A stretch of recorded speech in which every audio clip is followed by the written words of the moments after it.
So hello everyone, today we are going to complete dual nature of matter and radiations in 20 minutes. ठीक है, तो इसमें सबसे पहली चीज़ जो हम लोग पढ़ते थे वो था फोटो इलेक्ट्रिक इफेक्ट।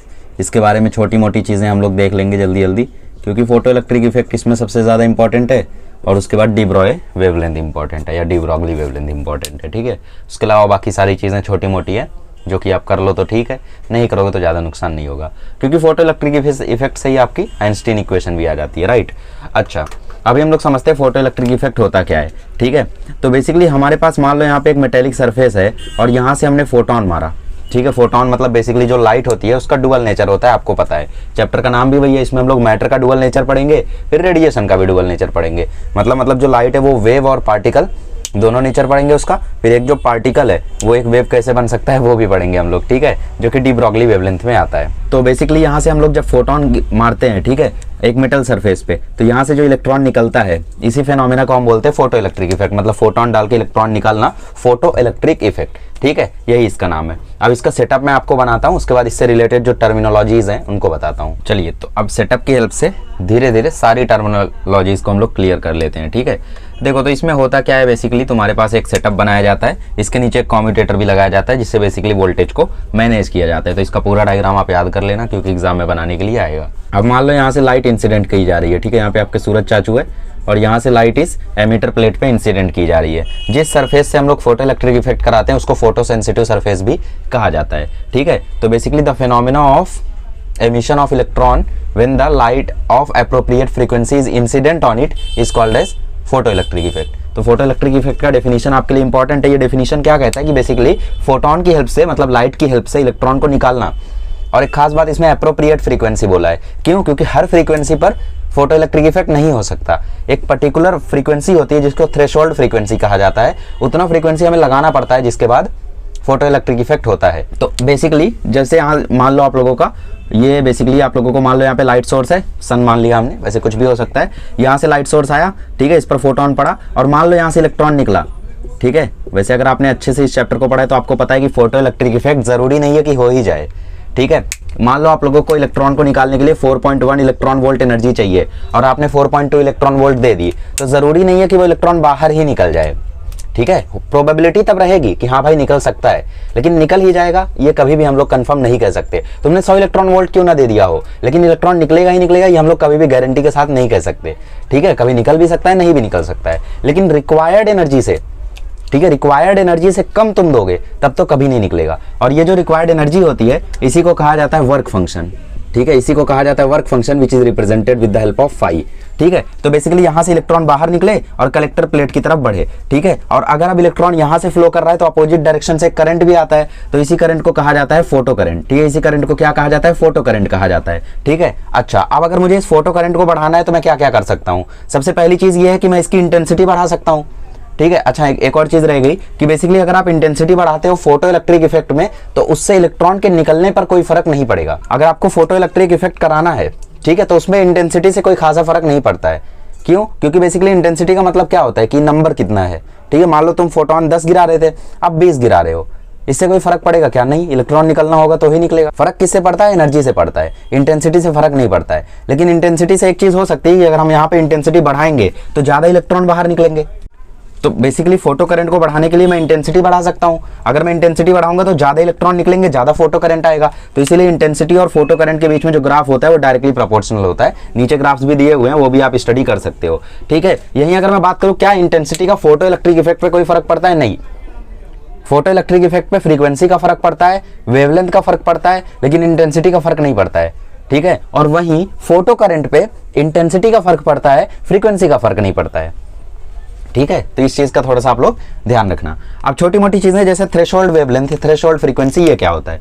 तो देखो आप लोगों को एक फॉर्मूला पता होगा, V = n लैम्बडा, और क्योंकि यहाँ पे स्पीड ऑफ लाइट की बात हो रही है तो C = f लैम्बडा बोल दो या n लैम्बडा बोल दो। मैं फ्रीक्वेंसी को जनरली f से लिखता हूँ, बट ठीक है, n मतलब क्या है? यहाँ पे फ्रीक्वेंसी है। ठीक है, तो ये फॉर्मूला आप लोगों ने पढ़ा ही होगा, तो इससे हमें पता चलता है कि स्पीड ऑफ लाइट में दोनों से फर्क आता है। ठीक है, फ्रीक्वेंसी से भी और वेवलेंथ से भी।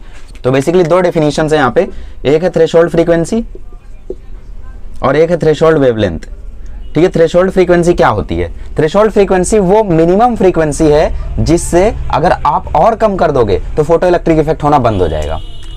Threshold frequency is the minimum frequency required for the phenomena of photo electric effect. और वहीं थ्रेशोल्ड वेवलेंथ इसका उल्टा, threshold wavelength is the maximum wavelength after which photoelectric effect will not happen. ठीक है, मतलब basically जैसे आप लोग फ्रीक्वेंसी को घटा रहे हो, ठीक है, आप बहुत ज्यादा करो तो उससे कोई फर्क नहीं पड़ता है, फोटो इलेक्ट्रिक इफेक्ट होगा ही होगा, लेकिन एक लिमिट होती है ना, उससे नीचे कर दिया तो फिर नहीं होगा।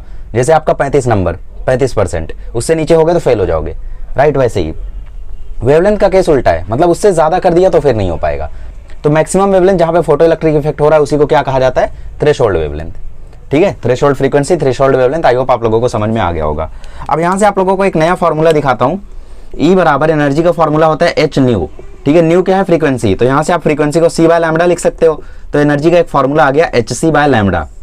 ठीक है, तो बेसिकली ये जो वर्क फंक्शन होता है ना, वर्क फंक्शन का फॉर्मूला बनता है H C by lambda naught, या फिर इसको आप लिख सकते हो एच न्यू नॉट। नॉट क्या है, थ्रेशोल्ड वैल्यू है। ठीक है, कि भाई इससे ज्यादा किया तो फिर, इससे कम किया तो फिर नहीं होगा, या फिर इससे ज्यादा किया तो नहीं होगा। ठीक है, नॉट, इसीलिए हम लोग यहाँ पे नॉट लगा के चलते हैं कि भाई maximum up to which photoelectric effect will happen. ठीक है, या मिनिमम। ठीक है, तो आई होप आप लोगों को फोटो इलेक्ट्रिक इफेक्ट समझ में आ गया होगा। इसमें छोटी छोटी टर्मिनोलॉजीज थी, जैसे अच्छा एक और दो और चीज है इसमें, जैसे आपको फोटो करंट अभी भी बढ़ाना है तो इसमें एक और चीज आप कर सकते हो कि इन इलेक्ट्रॉन्स की स्पीड को बढ़ा सकते हो। इसके लिए आप क्या करो, नीचे से पोटेंशियल बढ़ा दो। अगर आप पोटेंशियल बढ़ा दोगे तो इलेक्ट्रॉन्स और जल्दी जाएंगे और ज्यादा जाएंगे। अगर आप नीचे से कम्यूटेटर से इसका पोटेंशियल आप बढ़ा देते हो तो बेसिकली इलेक्ट्रॉन्स और जल्दी जाएंगे और ज्यादा करंट प्रोड्यूस होगा। ठीक है, तो उस पोटेंशियल को एक्सेलरेटिंग पोटेंशियल कहा जाता है। ठीक है, दो टर्म्स है, एक्सेलरेटिंग पोटेंशियल और स्टॉपिंग पोटेंशियल। तो accelerating potential is the potential which can increase the photo current. ठीक है, आप पोटेंशियल बढ़ा दो, पोटेंशियल बढ़ाने से यहाँ पे इलेक्ट्रॉन का फ्लो ज्यादा होगा, करंट बढ़ जाएगा। ठीक है, और दूसरी चीज यहाँ पे स्टॉपिंग पोटेंशियल। स्टॉपिंग पोटेंशियल मतलब आप पोटेंशियल को कम कर दो, कम्यूटेटर यहाँ पे नीचे लगा रहता है ना, उसको कम कर दो ताकि ये इलेक्ट्रॉन निकलना ही बंद हो जाए। पोटेंशियल ही नहीं है तो इलेक्ट्रॉन बाहर कैसे आएगा, आएगा भी तो फ्लो कैसे करेगा, राइट। तो करंट स्टॉप हो जाएगा। तो स्टॉपिंग पोटेंशियल नाम से ही समझ में आ रहा है, फोटो करंट को स्टॉप करने वाला पोटेंशियल स्टॉपिंग पोटेंशियल। ठीक है, तो आई होप आपको छोटी मोटी टर्मिनोलॉजी समझ में आ गई होंगी। अभी हम लोग देखते हैं आइंस्टाइन्स फोटो इलेक्ट्रिक इक्वेशन। आइए नेक्स्ट हम लोग सीखते हैं what is Einstein's photo electric equation. ठीक है, तो आइंस्टीन की फोटो इलेक्ट्रिक इक्वेशन क्या है, सिंपल सा चीज है यार। इसमें अब मतलब नाम ऐसा दे दिया तो फिर कंफ्यूज हो रहे हो ना, सिंपल सी चीज है। देखो एनर्जी क्या होती है, एनर्जी होती है एच सी बाय लैम्डा। ठीक है, आई एग्री। मैंने आपको बताया work function is the minimum amount of energy required to emit electron. ठीक है, मतलब बेसिकली अगर मान लो कोई इलेक्ट्रॉन है मेटेलिक सरफेस में और उसको 4.1 इलेक्ट्रॉन वोल्ट एनर्जी चाहिए ही चाहिए बाहर निकलने के लिए, उससे ज्यादा दे दोगे तो भी चलेगा, लेकिन जो बेयर मिनिमम अमाउंट होता है एनर्जी का जिससे इलेक्ट्रॉन बाहर आता है उसको बोलते हैं वर्क फंक्शन। ठीक है, फाई। तो बेसिकली जो भी आप एनर्जी देते हो उससे पहले तो ये होगा कि इलेक्ट्रॉन बाहर निकलेगा। ठीक है, मान लो तुम्हें 5 इलेक्ट्रॉन वोल्ट एनर्जी की जरूरत थी, तुमने 6 इलेक्ट्रॉन वोल्ट दे दिया, तो होगा क्या, बेसिकली 5 इलेक्ट्रॉन वोल्ट एनर्जी लेकर इलेक्ट्रॉन बाहर निकलेगा और जो बचा हुआ इलेक्ट्रॉन वोल्ट एनर्जी है उससे इलेक्ट्रॉन फ्लो करेगा। ठीक है, जैसे मान लो तुम्हें कुछ काम था बाहर। ठीक है, जैसे मान लो तुम्हें बाहर कपड़े खरीदने थे। ठीक है, तो तुमने क्या किया, पापा से बोला पापा मुझे 1000 रुपए चाहिए, मुझे एक जीन्स लेनी है। ठीक है, तो पापा ने आपको 1500 रुपए दे दिया, आप 1000 रुपए का जीन्स लिए, बाकी 500 का क्या करोगे, घूमोगे ना। तो बेसिकली इलेक्ट्रॉन को जितना एनर्जी का जरूरत रहता है वो है वर्क फंक्शन। इसके अलावा जो एनर्जी बच जाएगी वो कन्वर्ट हो जाएगी in the form of kinetic energy. तो यही होती है आइंस्टीन्स फोटो इलेक्ट्रिक इक्वेशन। ठीक है, अगर काइनेटिक एनर्जी को मैक्सिमम होना है तो क्या होना पड़ेगा, इस वर्क फंक्शन को मिनिमम होना पड़ेगा, दैट इज फाई नॉट। तो काइनेटिक एनर्जी मैक्सिमम का वैल्यू यहां से आ जाता है energy minus phi naught. Energy को आप एच न्यू लिख सकते हो या तो एच सी बाय लैम्डा भी लिख सकते हो। अब इसी से रिलेटेड आपको बहुत सारे ग्राफ्स मिल जाएंगे देखने को। ठीक है, जैसे one of the popular graph में आपको बता दूं, मैक्सिमम काइनेटिक एनर्जी का फॉर्मूला चार्ज के टर्म्स में क्या होता है, क्यू वी। यहाँ पे इलेक्ट्रॉन की बात हो रही है तो हो जाएगा ई वी नॉट। ठीक है, क्योंकि हम लोग बेयर मिनिमम पोटेंशियल की बात कर रहे हैं। ठीक है, ई की वैल्यू तो ई रहने दो। ठीक है, या तो एच न्यू कर दो, चलो H nu minus work function phi naught, या तो एच न्यू नॉट भी लिख सकते हो। ठीक है, तो वी नॉट की वैल्यू यहां से हो जाएगी H nu by E minus phi naught by E. तो बेसिकली इसमें ग्राफ बना दिया जाता है। ठीक है, तो देख सकते हो आप लोग। ठीक है, सिंपल सी इक्वेशंस आएंगी। ग्राफ कभी आ गया तो स्ट्रेट लाइन का इक्वेशन जैसे लिखा जाता है ना, y equal to M X plus C, उसी हिसाब से उस ग्राफ का आप इक्वेशन लिख देना, तो आपको पता चल जाएगा वो कौन सी इक्वेशन आपको दिखाने की कोशिश कर रहा है। क्योंकि आप लोग इसमें चेंजेस करते रहो, आपको बहुत इक्वेशंस मिलती रहेंगी। ठीक है, जैसे आपको मैंने ये लिख के दिया, अभी चलो एक नया इक्वेशन लिखते हैं। ई को हम लोग लिख देंगे H C by lambda, phi naught को लिख देंगे H C by lambda naught, और काइनेटिक एनर्जी मैक्सिमम को लिख देंगे हाफ एम वी स्क्वायर। अब बताओ, यहाँ पे हम लोग वी स्क्वायर निकालने, नया इक्वेशन बन गया। ठीक है, तो ये बेसिकली मेन इक्वेशन यही है, इसी से नए नए इक्वेशंस बनाए जा सकते हैं। ठीक है। अच्छा, अब मैं आपको एक क्वेश्चन करा देता हूं ताकि इस पर्टिकुलर कॉन्सेप्ट का आपको ज्यादा आइडिया लग जाए। ठीक है, चलो एक क्वेश्चन मैंने यहाँ पे बनाया है अभी, ठीक है, इसको सॉल्व करने की कोशिश करते हैं। सबसे पहली बात, यहाँ पे फोटो इलेक्ट्रिक इफेक्ट हो रहा है, तो फोटो इलेक्ट्रिक इफेक्ट होना तो जेई एडवांस तक एक ही फॉर्मूला यूज होता है, energy equal to work function plus kinetic energy. इसमें बोल रहा है मैक्सिमम वेलोसिटी पता करो, तो वेलोसिटी कहाँ आती है, ई में आती है, फाई में आती है, नहीं काइनेटिक एनर्जी में आती है, हाफ mv²। तो काइनेटिक एनर्जी को होना है मैक्सिमम, तो वर्क फंक्शन को होना पड़ेगा मिनिमम। ठीक है, तो 12 इलेक्ट्रॉन वोल्ट की एनर्जी इंसिडेंट करी गई, तो मतलब एनर्जी की वैल्यू आपको दे दी 12 इलेक्ट्रॉन वोल्ट। ठीक है, वर्क फंक्शन का फॉर्मूला क्या होता है, hc/λ कर दो। ठीक है, क्योंकि थ्रेशोल्ड वेवलेंथ बोला है तो hc/λ नोट कर दो। अच्छा, एक चीज रह गई आपको बताना कि E इक्वल टू hc/λ जो फॉर्मूला होता है ना, इसमें h क्या होता है, प्लैंक कांस्टेंट, c क्या होता है, speed of light. Planck constant की वैल्यू होती है 6.636 या फिर 6.626 इंटू 10⁻34 और स्पीड ऑफ लाइट आप जानते हो 3 इंटू 10⁸ तो इनको सॉल्व करके जो वैल्यू आती है वो आती है 1240 नैनोमीटर अपॉन लैम्बडा। एंगस्ट्रॉन्ग में कभी लिखना है तो 12400 एंगस्ट्रॉन्ग अपॉन लैम्बडा। तो ये वैल्यू अगर आप याद रखोगे ना तो सीधा सीधा आप hc की जगह क्या लिख पाओगे, 1240 लिख पाओगे। ठीक है, तो सीधा आंसर आ जाएगा आपको। ठीक है, तो 12 hc की जगह क्या लिखोगे, नैनोमीटर में डालना है आपको तो 1240 लिख दो। नैनोमीटर में क्यों डाल रहे हैं, क्योंकि 300 नैनोमीटर दिया है, divide by 300 plus half mass of electron आपको पता ही है। ठीक है, यहाँ से वेलोसिटी इजीली आ जाएगी। वैसे तो वो काइनेटिक एनर्जी ही पूछेगा मैक्सिमम, ठीक है, कि मैक्सिमम काइनेटिक एनर्जी पता करो, तो ऑब्वियस सी बात है यहाँ से आप इसको माइनस कर दो, हो जाएगा आंसर, ये इससे खत्म। ठीक है, तो देख लेना आप लोग, बाकी सॉल्विंग कर लेना, कोई बड़ा इशू नहीं है। ठीक है, यहाँ से वेलोसिटी आप निकाल सकते हो। अच्छा, एक और खास चीज़ कि भाई यूनिट्स में अगर कोई कंफ्यूज हो रहा हो, वैसे ये सब पता रहना चाहिए, बट 1 नैनोमीटर होता है 10⁻⁹ मीटर, 1 एंगस्ट्रॉन्ग होता है 10⁻⁻10 मीटर। ठीक है, अच्छा आगे बढ़ते हैं। अभी हम लोग देखते हैं डी ब्रॉगली हाइपोथेसिस। तो बेसिकली डी ब्रोए हाइपोथेसिस या फिर डी ब्रोए वेवलेंथ जो हम लोग निकालते हैं वो उनकी इस ऑब्जर्वेशन पर बेस्ड है कि बेसिकली अगर लाइट का दो नेचर हो सकता है, लाइट एक वेव है लेकिन वो कभी कभी पार्टिकल की तरह बिहेव करती है, ये हम मान के चलते हैं। तो डी ब्रोए ने ये कहा अगर लाइट वेव होके पार्टिकल हो सकती है कभी कभी, तो क्या कोई पार्टिकल होके वेव हो सकता है कभी कभी। तो ये चीज सही साबित हुई। उन्होंने ये बोला कि अगर कोई भी ऑब्जेक्ट मूव कर रहा है इस दुनिया में, जैसे मेरा हाथ मूव कर रहा है, तो जब मेरा हाथ मूव कर रहा है तो इसके पास एक वेवलेंथ है, तो बेसिकली ये भी एक वेव बन गया। हालांकि वेवलेंथ बहुत छोटी है लेकिन ये एक वेव बन गया। ठीक है, तो बेसिकली वेवलेंथ लैम्बडा, इसका उन्होंने फॉर्मूला दिया कि जो वेवलेंथ होती है किसी भी मूविंग ऑब्जेक्ट की वो होती है h/p। h is the plank constant, p is the momentum. ठीक है, तो बेसिकली इसमें एक बहुत ही ज्यादा फेमस क्वेश्चन है, आपको हमेशा एक बॉल का वेवलेंथ निकालने के लिए बोलता है, फिर इलेक्ट्रॉन का वेवलेंथ निकालने के लिए बोलता है। तो ये क्वेश्चन कर लेना। बॉल का मास आपको दे देगा मान लो 20 ग्राम या 40 ग्राम मैक्सिमम केस में दे सकता है, वेलोसिटी दे देगा 10 मीटर पर सेकंड से मूव कर रहा है, वेवलेंथ पता करो। तो लैम्बडा का फॉर्मूला h क्या है, प्लैंक कांस्टेंट 6.626 इंटू 10⁻34। ठीक है, p क्या है, मोमेंटम का फॉर्मूला मास इंटू वेलोसिटी, तो 30 इंटू 10⁻³ किलोग्राम में कन्वर्ट किया इंटू 10। अब इसको सॉल्व करोगे तो आपको एक वेवलेंथ मिलेगी, लेकिन साफ साफ दिख रहा है कि वो वेवलेंथ बहुत छोटी होगी, लेकिन होगी ना, तो इसका मतलब वेव नेचर इज रियल। वहीं आप इलेक्ट्रॉन का निकालोगे तो वो आता है 3.7 एंगस्ट्रॉन्ग के आसपास, सॉरी हाँ 3.7 एंगस्ट्रॉन्ग के आसपास, तो इसका मतलब उसके पास तो सही में थोड़ी वेवलेंथ है। Okay, so this is formula for de Broglie wavelength. अब इसी में चेंजेस किए जाते हैं और लैम्बडा का कई सारा फॉर्मूला होता है। पहला फॉर्मूला h/p, दूसरा फॉर्मूला h/mv, दूसरा फॉर्मूला h/√2mke, ठीक है, काइनेटिक एनर्जी, तीसरा फॉर्मूला h/√2mev। v क्या है, पोटेंशियल। ठीक है, v क्या है, पोटेंशियल, e क्या है, चार्ज, QV भी लिख सकते हो। अब ये फॉर्मूले कैसे आए हैं वो मैं बता सकता हूँ। देखो काइनेटिक एनर्जी का फॉर्मूला देखो होता है हाफ mv²। आप क्या करो, इसमें 1m ऊपर 1m नीचे मल्टीप्लाई कर दो, तो ऊपर हो जाएगा हाफ mv का होल स्क्वायर, नीचे हो गया m। इस mv की जगह मोमेंटम डाल दो तो ये हो गया p²/2m equal to kinetic energy. तो यहाँ से p² की जगह आप लिख सकते हो 2m/ke, इसका मतलब p की जगह आप लिख सकते हो √2m काइनेटिक एनर्जी। तो ये वहां से आया है। अब आप सोच रहे हो कि ये कहाँ से आया, इसमें कुछ नहीं किया, काइनेटिक एनर्जी की वैल्यू चार्ज इंटू वोल्टेज होती है तो वो डाल दिया, सिंपल। अच्छा, अब लास्ट टॉपिक देख लेते हैं, Davisson and Germer experiment. Okay, तो अब मैं आपको डेविसन एंड जर्मर एक्सपेरिमेंट बता देता हूँ। ठीक है, वो 3-4 मार्क का आएगा अगर आएगा तो, इसलिए मैं उसको अच्छे से बता देता हूँ, अपनी पुरानी वीडियो अटैच कर दे रहा हूँ। ठीक है, तो basically Davisson and Germer experiment का रिजल्ट ये था कि जो एक इलेक्ट्रॉन है उसको एज अ वेव प्रूफ कर दिया गया था। इलेक्ट्रॉन आप जानते हो पार्टिकल है, लेकिन उसके वेव नेचर को प्रूफ कर दिया गया था उस पर्टिकुलर एक्सपेरिमेंट से। अब वो कैसे किया गया था वो मैं आपको आगे वीडियो में बताता हूँ। ठीक है, चलिए, तो ये है डेविसन एंड जर्मर एक्सपेरिमेंट का सेटअप। ठीक है, थोड़ा सा भारी सेटअप है बट हम लोग कोशिश करेंगे कि सिंपली इसको समझ सकें। ओके, तो सबसे पहले यहाँ पे इन्होंने क्या किया, एक इन्होंने फिलामेंट लिया, ठीक है, जिसपे इन्होंने लो टर्मिनल वोल्टेज का बैटरी लगाया। LT मतलब लो टर्मिनल, ठीक है, ST मतलब हाई टर्मिनल। तो यहाँ पे इन्होंने सबसे पहले क्या किया, एक फिलामेंट लिया। अब ये फिलामेंट कोई भी हो सकता है, ठीक है, टंगस्टन मान लो, ठीक है, कोई भी फिलामेंट हो सकता है। तो इन्होंने यहाँ पे क्या लिया, फिलामेंट लिया।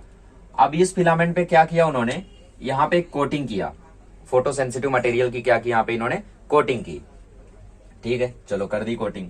कोटिंग करने के बाद यहाँ पे इन्होंने क्या किया, इसको ऑन किया, ठीक है। इसको ऑन करने के बाद क्या हुआ कि भाई यहां से क्या शुरू हुआ, इलेक्ट्रॉन का फ्लो शुरू हुआ, है ना, बेरियम ऑक्साइड है। तो यहां से जब ये हीट करेंगे तो यहाँ पे थर्मियोनिक एमिशन होगा, एक तरीके से थर्मियोनिक मतलब थर्मल एनर्जी से जो एमिशन हो, ठीक है। तो बेसिकली यहां से जब एमिशन शुरू हुआ तो यहाँ पे एक था कॉलीमेटिंग एनोड, ठीक है। ये कुछ नहीं होता, बेसिकली एक सिलेंड्रिकल पार्ट होता है, जिसमें मतलब एक छोटा सा पोर होता है, ठीक है, मतलब छोटा सा होल होता है, बहुत ही छोटा सा, जिससे इलेक्ट्रॉन मतलब जस्ट पास हो सके, ठीक है। इतना छोटा सा क्यों रखते हैं, क्योंकि यहां से जब इलेक्ट्रॉन निकलता है, इस कोटिंग से जब इलेक्ट्रॉन निकलता है, और इसको कनेक्ट करके रखते हैं हाई टेंशन या हाई टर्मिनल वोल्टेज बैटरी से, ठीक है। तो इससे क्या होता है कि भाई यहाँ पे जो हाई टेंशन बैटरी है, यहाँ पे हाई वोल्टेज काफी ज्यादा हाई है, ठीक है। तो इससे होगा क्या कि ये जो एनोड है ये अपनी तरफ इलेक्ट्रॉन को बहुत ही तेजी से खींचेगा, क्योंकि यहाँ पे वोल्टेज बहुत ज्यादा है, और इलेक्ट्रॉन भी यहाँ पे से काफी तेज भागेंगे। मतलब बेरियम ऑक्साइड की कोटिंग से यहाँ से इलेक्ट्रॉन निकल तो रहे हैं, बट बहुत ही ज्यादा स्लोली निकल रहे हैं, है ना, क्योंकि यहाँ पे जो बैटरी है वो काफी लो वोल्टेज की है, ठीक है, लो टेंशन। तो यहाँ से जब इलेक्ट्रॉन निकलेगा धीरे धीरे जब यहाँ से इलेक्ट्रॉन निकलेगा, तो यहाँ पे एनोड पे क्या है, बहुत ही ज्यादा हाई वोल्टेज है। हाई वोल्टेज के कारण इलेक्ट्रॉन बहुत ही तेजी से जुप करके उस छेद से पास होगा, ठीक है। और वहां से पास होने के बाद एक इलेक्ट्रॉन की बीम बन जाएगी, क्योंकि वहां पे एक पतला सा सिर्फ एक होल है, तो वहां से एक बीम बन जाएगी। पतला सा होल क्यों रखा, क्योंकि अगर चौड़ा होल रखते, मोटा होल रखते, तो उससे होता क्या कि ये बीम नहीं बन पाती, एक क्लाउड बन जाता है एक तरीके से, है ना, मतलब इलेक्ट्रॉन काफी सारे आ जाते। अच्छा, उससे पहले मैं मोटो बताना भूल गया, डिवीजन एंड जर्मर एक्सपेरिमेंट का। डिवीजन एंड जर्मर एक्सपेरिमेंट चलो मोटो इसके बाद ही बता देंगे ना। हाँ, तो यहाँ पे एक बीम बन गया, एक लाइन बन गई इलेक्ट्रॉन की, ऐसे लाइन से इलेक्ट्रॉन जा रहे हैं। यहाँ पे रखा है निकल क्रिस्टल, ठीक है, निकल क्रिस्टल से अब इलेक्ट्रॉन टकरा रहे हैं, तो खटाखट बॉम्बार्डमेंट हो रहा है, तो वहां से इलेक्ट्रॉन निकल रहे हैं। अब वहां से जब इलेक्ट्रॉन निकल रहे हैं तो उनकी जो बीम है वो डायफ्रेक्ट हो जा रही है। हाँ, याद आया डायफ्रेक्शन, वेव ऑप्टिक्स में डायफ्रेक्ट हो जा रही है। डायफ्रेक्शन में क्या होता था कि भाई कहीं पे मैक्सिमम बनता था, कहीं पे मिनिमम बनता था, मतलब कहीं पे ज्यादा ब्राइट होता था, कहीं पे कम ब्राइट होता, फिर ज्यादा ब्राइट कम ब्राइट, ऐसा मतलब अलग अलग होता था। तो यहाँ पे भी वही हुआ, जब यहाँ से इलेक्ट्रॉन ऐसे टकराया, खट करके जब यहाँ पे आया, तो कहीं पे ज्यादा डिफ्लेक्शन आ रहा है, कहीं पे कम डिफ्लेक्शन आ रहा है। एक मूवेबल डिटेक्टर है, ठीक है, मतलब कलेक्टर है बेसिकली एक तरीके से। तो कहीं पे इलेक्ट्रॉन की बीम ज्यादा कलेक्ट हो रही है, कहीं पे कम कलेक्ट हो रही है, फिर ज्यादा कलेक्ट हो रही है, कहीं पे कम कलेक्ट हो रही है। मतलब ये एक तरीके से डायफ्रेक्शन शो कर रहा है। और ये डायफ्रेक्शन शो करना तो प्रॉपर्टी ऑफ वेव है, मतलब वेव की प्रॉपर्टी है। तो ये इलेक्ट्रॉन डायफ्रेक्शन कैसे शो कर रहा है फिर? क्या इसका मतलब इलेक्ट्रॉन वेव है? हाँ यार, ये हो सकता है। तो अगर ये एक पार्टिकल है, अगर इलेक्ट्रॉन एक पार्टिकल है, तो थीटा एंगल पर सारे के सारे यहाँ पे आ जाने चाहिए सिंपली, कोई और दिक्कत होनी नहीं चाहिए। लेकिन थीटा एंगल पर ना आके कहीं पे ज्यादा आ रहा है, कहीं पे कम आ रहा है, कहीं पे ज्यादा आ रहा है, कहीं पे कम आ रहा है। तो ये तो प्रॉपर्टी ऑफ वेव है, डायफ्रेक्शन इसी को तो बोलते हैं, पढ़े हो ना वेव ऑप्टिक्स। गैल्वेनोमीटर लगी रखा था, मूवेबल डिटेक्टर लगी रखा था, कलेक्टर था, और ये वैक्यूम चैम्बर है, मतलब अंदर कोई हवा नहीं है, ठीक है। ये जो रेक्टेंगल मैंने बना रखा है जिसके कारण फिगर थोड़ा खराब हुआ, इसको हम लोग वैक्यूम चैम्बर बोलते हैं, ठीक है, मतलब यहाँ पे हवा वगैरह नहीं है। तो यहाँ से जब इलेक्ट्रॉन टकराया तो पार्टिकल तो है नहीं अब, क्यों? क्योंकि अलग अलग जगह पे अलग अलग तरीके से ये कलेक्ट हो रहा है, कहीं पे ज्यादा है, कहीं पे कम है, मतलब कहीं पे मैक्सिमम बन रहा है, कहीं पे मिनिमम बन रहा है। तो एक तरीके का डायफ्रेक्शन हो गया। डायफ्रेक्शन तो वेव शो करती है, तो क्या इलेक्ट्रॉन वेव है? जी हाँ। इसी एक्सपेरिमेंट के बाद से ये प्रूव हो गया कि इलेक्ट्रॉन जो होता है वो डायफ्रेक्शन शो कर सकता है, जो कि एक वेव की प्रॉपर्टी है। तो इलेक्ट्रॉन एक वेव की तरह बिहेव कर सकता है।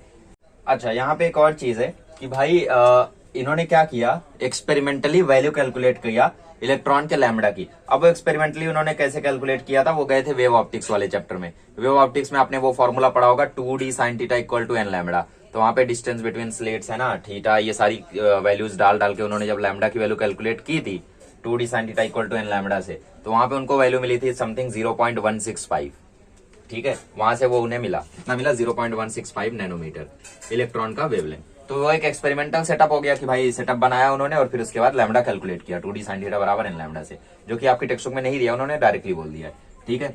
और मुझे कैसे पता? एनसीईआरटी ठीक है। अच्छा, एक और चीज कि भाई जब बोर्ड्स में कैलकुलेट किया, मतलब बेसिकली जब उन्होंने थ्योरेटिकली कैलकुलेट किया, ये तो एक्सपेरिमेंटल कैलकुलेशन हो गया, ठीक है। जब थ्योरेटिकली कैलकुलेट किया तो लैम्डा बराबर 1.227 अपॉन रूट वी। तो यहाँ पे वी की वैल्यू उन्होंने डाली 50 या 40 कितना तो था, ठीक है। जब उन्होंने 54 रूट 54, ठीक है, तो 54 जब इन्होंने डाला तो 1.227 अपॉन रूट 54, तो ये समथिंग 7 के राउंड आएगा। तो 1.227 को जब 7 से डिवाइड करोगे तो 0.1 देख रहे हो, 0.152 मतलब 7 6 जा 42 है ना। तो वैसा थोड़ा रिलेटेड वैल्यू इनको मिला। कितना मिला? लैम्डा का वैल्यू इनको मिला 0.167 नैनोमीटर। ठीक है, रूट की जगह कितना डाला? रूट 54 डाला जब इन्होंने, रूट 54 वोल्ट। ठीक है, जितने वोल्टेज पे यहाँ पे था इलेक्ट्रॉन का पोटेंशियल डिफरेंस जो भी है। तो यहां से इनको मिला 0.167 नैनोमीटर। तो एक्सपेरिमेंटल जो था वो थ्योरेटिकल को मैच किया, तो यहां से जो डी ब्रोय हाइपोथेसिस था वेरीफाई हो गया। ठीक है, हेंस डी ब्रोय हाइपोथेसिस वेरीफाइड।